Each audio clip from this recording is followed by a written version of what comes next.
It works. Oh, it works. The button worked. Well, welcome back. This is Two Beards in the Bible. I'm John Swino. I'm Dave Tenney. And today, Dave tells me that we're looking into John chapter 11, and we're going to begin there. And this is Lazarus, isn't it? Yep.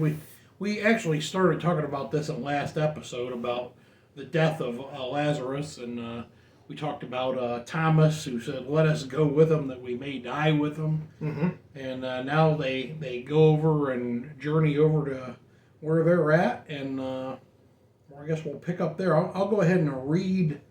Boy, there's a lot here. I'll read to 27. Alrighty. So John chapter 11, verse 17 through 27. It says, "So when Jesus came, he found that he had already been in the tomb 4 days." Lazarus, we're talking about.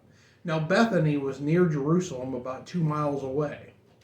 And many of the Jews had joined the women around Martha and Mary to comfort them concerning their brother. Then Martha, as soon as she heard that Jesus was coming, went and met him. But Mary was sitting in the house. Now Martha said to Jesus, "Lord, if you had been here, my brother would not have died. But even now I know that whatever you ask of God, God will give you." Jesus said to her, "Your brother will rise again." Martha said, "I know that he will rise again in the resurrection on the last day." Jesus said to her, "I am the resurrection and the life. He who believes in me, though he may die, shall live. And whoever lives and believes in me shall never die. Do you believe this?" She said to him, "Yes, Lord, I believe that you are the Christ, the Son of God, who is to come into the world." So we'll just talk about that little section right there. Mm-hmm. So the first thing there, so Jesus comes, and Lazarus has been he's been dead for 4 days. And one thing that I thought was interesting about this, and as you read on in chapter 11, in verse 39, it says, so this is Jesus, and he's at the grave, and he says he wants them to move the stone away. And Martha says, "Lord, by this time there was a stench, for he has been dead 4 days." Because the thing that I noticed about this is that when people died back then, they must have buried them the same day. Yeah, because there was no embalming. I suppose the Egyptians did a form of embalming, but that was for the very wealthy. I would imagine, and it was not something that was readily available. Actually, if you're ever curious about how people were embalmed, if you go into the book of Genesis, Mm-hmm. you can read, and I don't have this as a note, so I'm going off script right now, but Joseph gets, I think it's in like the last chapter.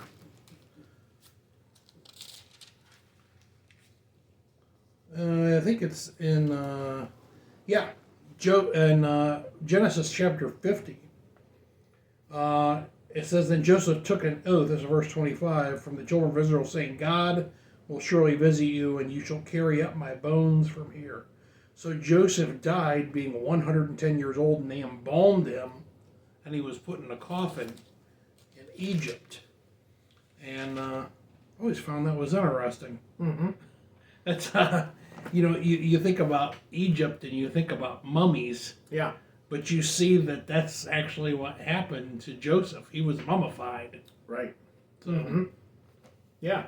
I guess they used to go in through your nose with some sort of spoon and remove your brains. Yeah. There's since we're off the subject, if you go to the Cleveland Museum of Art, natural history, they have the shrunken heads in there, and that is always. From the time I was a kid visiting there with school, you could just sit there and stare at those shrunken heads, and how they would do that. They would like take everything out and put a stone up in there and shrink the head, smaller and smaller stones as they would I guess boil it down or cook it down, smoke it down somehow. Yeah. And interesting It's stuff. interesting. I guess they would take your organs and put them in a box. Yeah. And it never made. I mean, I was thinking the other day, and I don't know if it was you and I talking or somebody, that I don't really understand the embalming deal. Why you would do that? Why do it? I don't either. I don't get that either. And the fancy coffins that, if you've ever gone coffin shopping, you can be buried in the Cadillac of coffins, and it just doesn't make sense to me. My dad passed away like 3 years ago, and I remember having to pick out a coffin, and I mean it was like a ton of money. Yeah. And I'm like, well, this is just a waste of money. Yeah. We're just gonna bury this dumb thing. When my mom passed away, you go into the funeral home, and I think the one that we chose was the cheapest one that wasn't a wooden box. Yeah. And it was $2,500, and this is 20 years ago. But there's almost that guilt trip put on you. Like, yeah. You want your loved one to have the best, and I'm like, yeah, but they're dead. Yeah. I was just very matter of fact about it. Yeah. I guess that's just there's nothing we can do about it now. Right. Yeah. They're not. That's just their shell. They're not actually there. Right. So. Well, back to the text. Back to the scriptures. Something that stood out with me is we have a little bit of a glimpse here of humanity, and I guess it goes back to what you were saying. Where was that in verse 39, where she's talking about there being a stench? Going back to verse 21, Martha said to Jesus, "If you had been here, my brother would not have died." So there's that humanity of why did you let this happen? Yeah. But she has a very important thing that after that she has faith. And True. And in verse 22, but even now I know that whatever you ask of God, God will give you. So, that's a glimpse into how our minds should be. I mean, we can't sometimes escape those thoughts that we're going to have of why did God do this, but realize that God has the power. Yeah. And that's... And she was actually mistaken. Mm-hmm. Because she says, if you had been here, my brother would not have died. Well, Jesus didn't need to be there. He could have just said, right, Lazarus, you're healed. Exactly. Because he did that to the nobleman's son, mm-hmm. right? So back in John chapter 4, so we know Jesus didn't need to be present to heal people. Right. And that lends to, the... what word am I looking for? The perspective of Christ and of God and why they do the things that they do. And in this particular situation, him healing, or not healing, bringing Lazarus back was something that really helped the faith of many even today. Yeah, he did this all for a reason. Mm-hmm. He let Lazarus die for a reason. Right. It wasn't, if he would have healed him, it wouldn't have had the impact that it has when we read through the rest of the story. And maybe there's a little bit of foreshadowing. I mean, Christ was 3 days in the grave. I mean, this is 4. Yeah. But you can't help but think that way. Yeah, absolutely.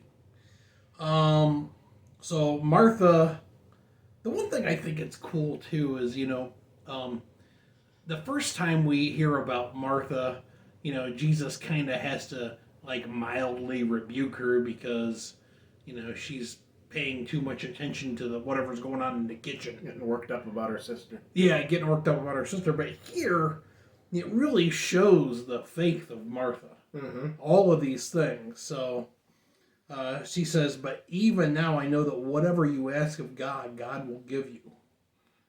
And then he says, your brother will rise again. And apparently, this is something that Jesus had talked with them about a lot. Mm-hmm. Because her response is, I know that he will rise again in the resurrection at the last day. The only way she would know that is if Jesus had to have been talking about this. Yeah. And that's the case with many of the accounts we see in the scriptures. The Ethiopian eunuch, all we know is that Christ was preached to him. And yes. that out of that he came with the understanding of baptism. So all of the other things that are involved in salvation, would have been also had to have been talked about. Yeah. Yeah. And this is the same thing. Yeah. We don't know what Jesus talked about with Martha and Mary and Lazarus, but we know that he talked about the resurrection with them. Mm-hmm. Because they had a pretty good understanding. Yeah. So they probably had, well, obviously they hadn't completely wrapped their head around the kind of resurrection that they were going to see. Yeah. But they were right in thinking of of the resurrection on the last day. Yeah, absolutely. So Jesus says, "I am the resurrection and the life." He says, "He who believes in me, though he may die, he shall live. And whoever lives and believes in me shall never die." Do you believe this? So, is this saying that salvation is predicated on just belief? Well, no, it was going back to just what we mentioned a moment ago about the Ethiopian eunuch. He was preached Christ, and so Christ is saying, "I am the resurrection and the life." Yeah. And so if you're in Christ, then you must do all the things Yeah. that are commanded, and that's where the entirety of the Scripture come to light. You can't just pick a verse, as so many do. Yeah. I'm not saying that that's what you're doing, but I'm just saying that that you have to think beyond just that one verse. And so, yeah, belief. There's more to it than just belief. So let's look over at Revelation chapter 20. John, you set me up. Perfect. I couldn't even plan that out better with you. Oh, good. But we didn't even plan it out. So I'm going to look at 3 verses here. These are kind of commentaries on what Jesus tells Martha. He says, so verse 5 and 6 says, "But the rest of the dead did not live again until the 1,000 years were finished." This is the first resurrection. He said, "Blessed and holy is he who has a part in the first resurrection. Over such the second death has no power. But they shall be priests of God and of Christ, and shall reign with him 1,000 years." So I think that there just kind of reiterates this idea of this resurrection that's going to happen.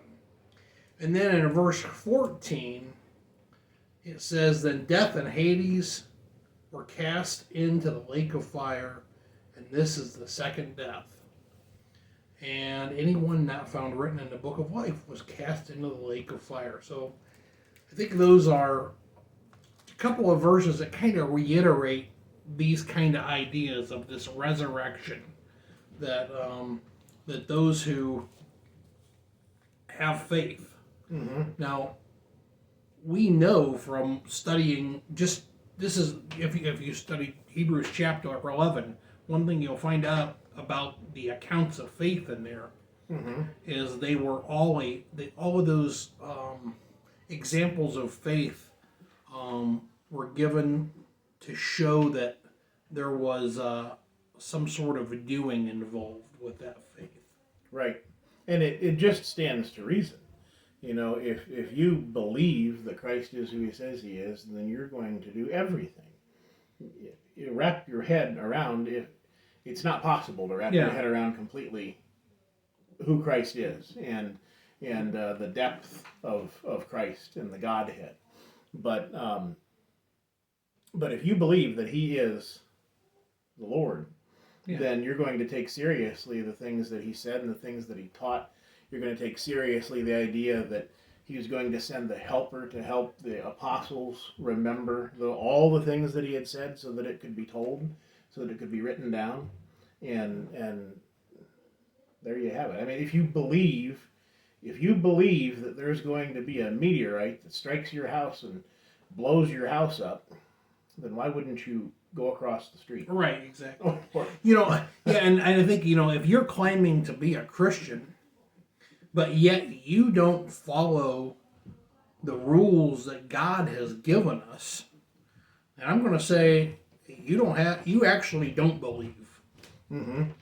Your faith is weak or non-existent. Faith without works is dead. Yeah, James 2:24, right? Yeah.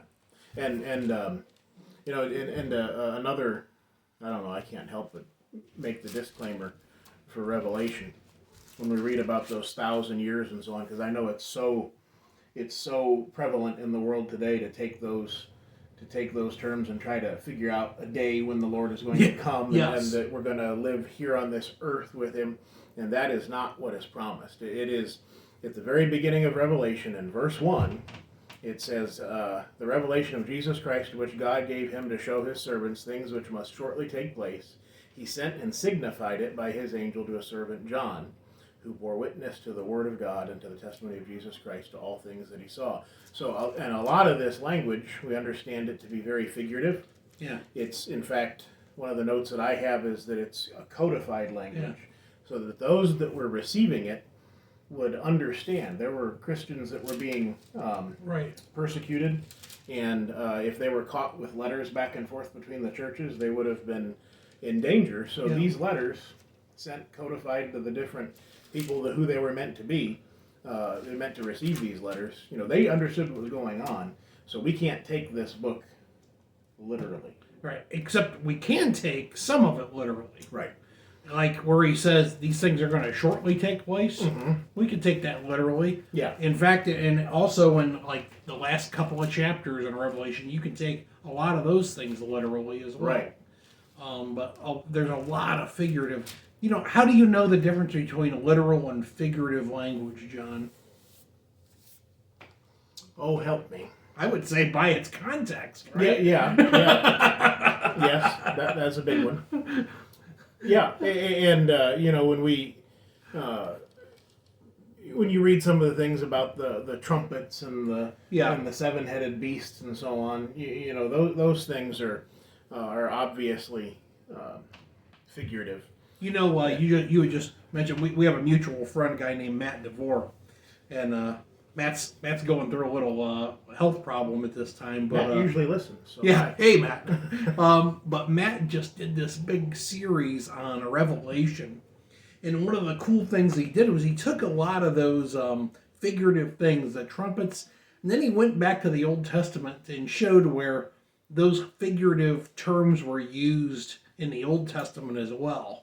Right. And like a lot of the things in Revelation are echoed in the Old Testament. And they meant something to the people that were reading it. Absolutely. Yeah, absolutely. Yeah, it's and Revelation 2:10. We can take that very seriously. That if you're faithful until death, I mean that's still always a crown true. of life. Yes, absolutely. Yeah.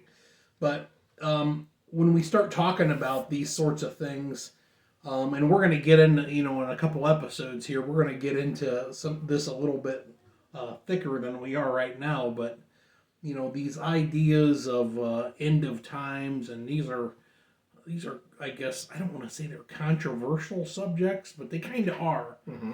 And the first thing, like if you talk to somebody and you want to talk about Bible stuff, that's the first thing they want to talk about. It seems. Let's talk about Revelation. Yeah. And I'm not saying we shouldn't talk about Revelation, but I would say that it's way less than you can become a Christian and live a perfect Christian life without ever reading Revelation or understanding it. Yeah, there's a whole lot of backstory that needs to be told before you get to Revelation. Yeah. And you can't. It is really difficult to come to even begin to wrap your head around Revelation until you know the things like you just mentioned about the references to the Old Testament, the Old Law, until you understand the things that were happening to the saints in the first century. Yes. All those things go together and help Revelation make a little bit more sense. Right. And while it's fun to talk about all of the dragons and we'll save it for when we actually have to talk about all this stuff, but stay tuned. So here in verse 27, Martha makes this statement, which I think is awesome. She says, "Yes, Lord," she says, "I believe that you are the Christ, the Son of God, who has come into the world." And there were two other people that made the same statement. One was Peter, and the other one was John the Baptist. Mm-hmm. And we know Peter. That's the one we usually go to. But Martha says the same thing. Yeah, she has come to that understanding that he's the Son of God. So I thought that was pretty cool. Yeah, and lending to the fact that she had an honest heart, and I think that anybody in that situation that had an honest heart, that had their ears open, that witnessed the things that he did, would come to that conclusion. Yeah, absolutely. Let's see if we can get through the next about 10 verses, and that'll probably finish us up in this episode. Can you read to 37? Mm-hmm. Starting at verse 28. And when she had said these things, she went her way and secretly called Mary, her sister, saying, "The teacher has come and is calling for you." As soon as she heard that, she arose quickly and came to him. Now Jesus had not yet come into the town, but was in the place where Martha met him. Then the Jews who were with her in the house and comforting her, when they saw that Mary rose up quickly and went out, followed her, saying, "She is going to the tomb to weep there." Then when Mary came where Jesus was and saw him, she fell down at his feet, saying to him, "Lord, if you had been here, my brother would not have died." Therefore, when Jesus saw her weeping, and the Jews who came with her weeping, he groaned in the spirit and was troubled. And he said, "Where have you laid him?" They said to him, "Lord, come and see." Jesus wept. Then the Jews said, "See how he loved him." And some of them said, "Could not this man who opened the eyes of the blind and also have kept this man from dying?" Then Jesus said, again groaning in himself, came to the tomb. It was a cave, and a stone lay against it. Okay. So, start of the being there. So that she says, she goes and tells her sister secretly that Jesus. So Jesus wanted Mary to be there. So he says, "Go get her," and must have. Let me see. Sent her away and secretly called Mary her sister. Okay, so Jesus must have wanted it that way, I would imagine. Mm-hmm. So Mary leaves, and then the people that were in the house there saw her leave. They didn't know why she left, so they came up with this. Oh, she's going to go weep at the tomb, and it seems like these people that are here must have been family friends, I would imagine. Mm-hmm. I mean, typically people that are around 4 days after a funeral takes place are your family. Mm-hmm. They're just not right. Joe the neighbor down the street. Right. So he goes up and he goes to the tomb, and Mary said the same thing that Martha said. Mm-hmm. "Lord, if you'd been here, my brother would not have died." And of course, she's really upset and she's crying. And also, their family's there and they're crying. The Jews that were with them, they were weeping. And it says, Jesus groaned in his spirit. And I think this is one of the places in the Bible that, we talk about Jesus being, God in flesh. And this is where you see the fleshly side of Jesus. Yeah. His humanity. The part of him that's a man, a human man. Right. And was he, do you think he was worried about Lazarus? You think he cried because Lazarus had died? No. It was, to kind of go on to I think you were going to say, and not to take the words out of your mouth. Go ahead. That, he was feeling some emotion toward those that were left behind, towards his sisters. Yeah. Towards those that were upset with the death. So, yeah. I mean, humanity. Yeah, you don't go to a funeral for the dead person. Right. You go there for the people that are left alive. Right. I think that's often an idea that is lost on many. I think they do go for the dead person in many cases. Yeah.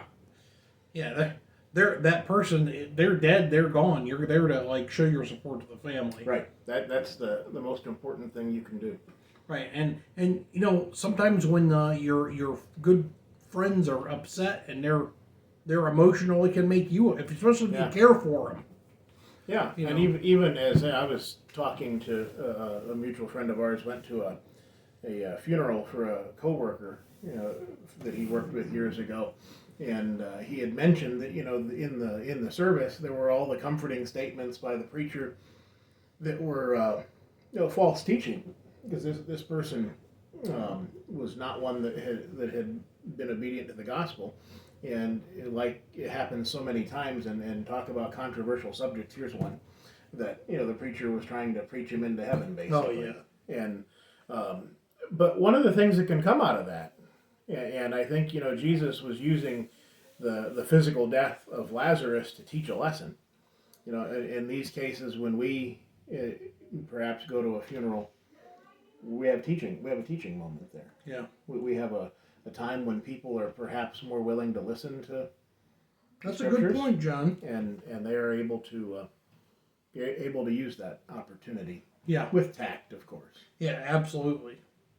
So Jesus is upset, and he groans in the spirit, and he says, "Where have you laid him?" And they said, "Lord, come and see." And then we have the easiest verse in the Bible to memorize. The shortest one. Yeah, Jesus wept. And then the Jews said, "See how he wept." So you know, those that were around him saw that Jesus was, you know, he was physically upset over this event. So then it says, and someone said, "Could not this man who opened the eyes of the blind also have kept this man from dying?" And I think that shows the faith of those people that were there. Mm-hmm. I mean, they kind of recognize that at this time they're like, yeah, if he would have been here, this man wouldn't have died. Right. Then we'll go ahead and let's go ahead and. Do you think there's a difference? And maybe I'm being nitpicky here before we move on. So up in verse 33, it says he groaned in the spirit and was troubled.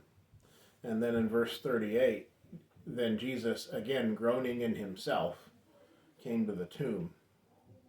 So, you think there's a difference there in the groanings? Being troubled with the... I don't know. You know, here's something. So, I guess we need to read the rest of it to put my comment into its place. So, I'll go ahead and read through 44. Okay. So just like 6 verses here. It says, "And Jesus said, groaning himself, came to the tomb. It was a cave, and a stone lay against it. And Jesus said, take away the stone. Martha, the sister of him who was dead, said to him, Lord, by this time there's a stench, where he's been dead 4 days. And Jesus said to her, did I not tell you that if you would believe, you would see the glory of God? Then they took away the stone from the place where the dead man was laid, and Jesus lifted up his eyes and said, Father, I thank you that you have heard me, and I know that you always hear me. But because of the people who are standing by, I said this, that they may believe that you sent me. Now when he had said these things, he cried with a loud voice, Lazarus, come forth! Like that was a little theater in there. And he who had died came out bound hand and foot with grave clothes, and his face was wrapped with a cloth. And Jesus said to him, loose him and let him go. So here's what my comment is. Is there a difference between the groaning in spirit when he's seeing the people weeping, and the groaning in the spirit when he has them open the tomb? He says, come to the tomb. Here's what maybe could be. The first, he groans in his spirit because of those that are weeping there. And the second one may be because there were those that didn't believe there. Yeah. That's kind of where my brain was going, was that in the first one it was groaning in the spirit and he was troubled, that, you know, he felt the emotion of the moment where people were missing Lazarus. And then in the second one, it was... again, they're saying, couldn't he have kept this man from dying? And Jesus groaning, thinking, shouldn't they understand that I'm the Son of God? Yeah, you know, and maybe that's going too far into it. And I had the exact same thought. I mean, I was thinking about that exact same thing, but I didn't want to bring it up because I was like, maybe that's yeah, and that's one of those. I guess we can dig into that later, and kind of look it up in the start a word study on the different what those different things mean. But yeah, that just kind of came to my mind. Yeah, I think you could easily make that case. Mm-hmm. You know, I mean, there is, he says, he goes in here and he says, I said this that they may believe. So. Verse 42? He says, and I know that you always hear me, but because of the people who were standing by, I said this. that you may believe, or that they may believe that you sent me. Yeah.